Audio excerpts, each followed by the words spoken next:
क्या चाइना सच में समुंदर के नीचे एक ऐसी जंग की तैयारी कर रहा है जिसका अंदाजा अभी दुनिया को भी नहीं है?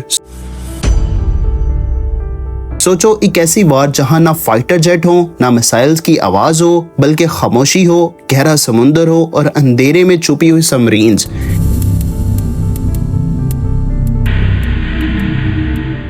ऐसी जंग जहां दुश्मन नजर भी ना आए लेकिन हर मोमेंट ट्रैक हो रहा हो।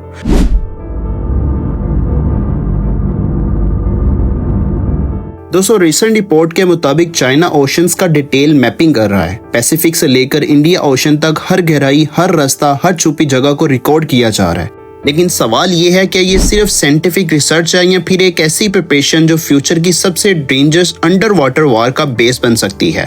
सबसे हैरतअंगेज बात यह है कि यूएस नेवी भी इस डेवलपमेंट को बहुत गौर से देख रही है और पेंटागन के अंदर ये कंसर्न बढ़ता जा रहा है कि चाइना क्वाइटली एक नई बैटलफील्ड तैयार कर रहा है जो कि है समुंदर के नीचे। तो क्या ये वो साइलेंट फेस है जहां वार ऑफिशियली स्टार्ट नहीं होती है लेकिन उसकी तैयारी अपनी पीक पर होती है?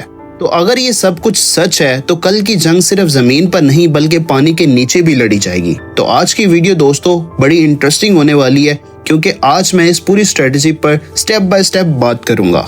अस्सलाम वालेकुम दोस्तों, उम्मीद करता हूँ आप सब लोग खैरियत से होंगे। तो जिन दोस्तों ने अभी तक चैनल को सब्सक्राइब नहीं किया उनसे गुजारिश है कि वो चैनल को सब्सक्राइब कर लें ताकि हमारे आने वाली लेटेस्ट वीडियो आप तक बर वक्त पहुंच सके। तो चलें अपने टॉपिक की तरफ बढ़ते हैं।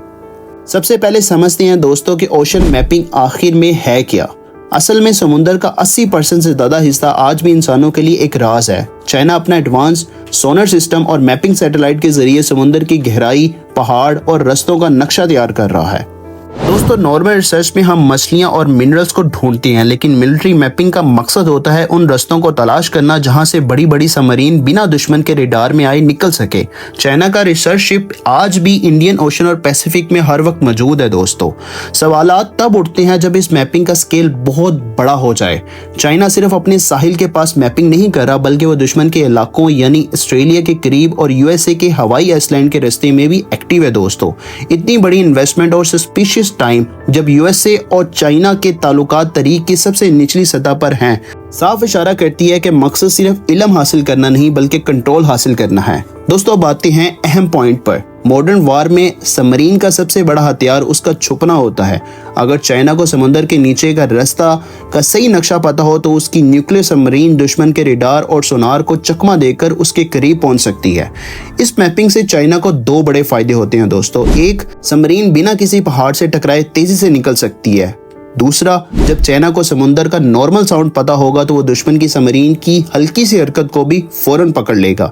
यानी चाइना समुंदर को ट्रांसपेरेंट बना रहा है। दोस्तों, पेंटागन इस वक्त बहुत परेशान है क्योंकि यूएस नेवी की डोमिनेंस हमेशा से उसकी अंडर वाटर सिक्योरिटी पर रही है लेकिन चाइना का ये ओशन मैपिंग प्रोग्राम इस सिक्योरिटी को खत्म कर सकता है। और यहाँ आता है ताइवान का फैक्टर। दोस्तों, ताइवान को चारों तरफ से ब्लॉक करने के लिए चाइना को समुंदर पर मुकम्मल कंट्रोल चाहिए।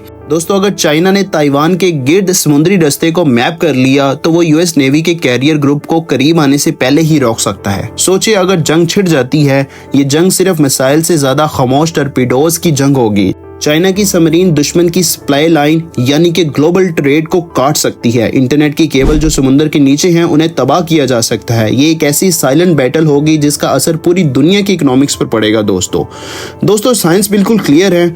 चाइना समुद्र के नीचे अपना पंजा फैला रहा है। ये गेम अब सिर्फ जमीन का नहीं रहा बल्कि गहरे पानियों का भी हो चुका है।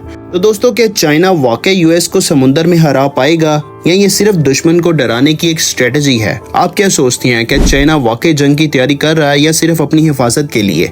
कमेंट में अपनी राय का इजहार जरूर करेगा। दोस्तों, अगर वीडियो पसंद आई तो लाइक करें और हमारे इस चैनल को सेफ और पाक न्यूज को सब्सक्राइब करना मत भूलेगा। मिलते हैं अगली वीडियो में एक नए टॉपिक के साथ। तब तक के लिए अल्लाह हाफिज।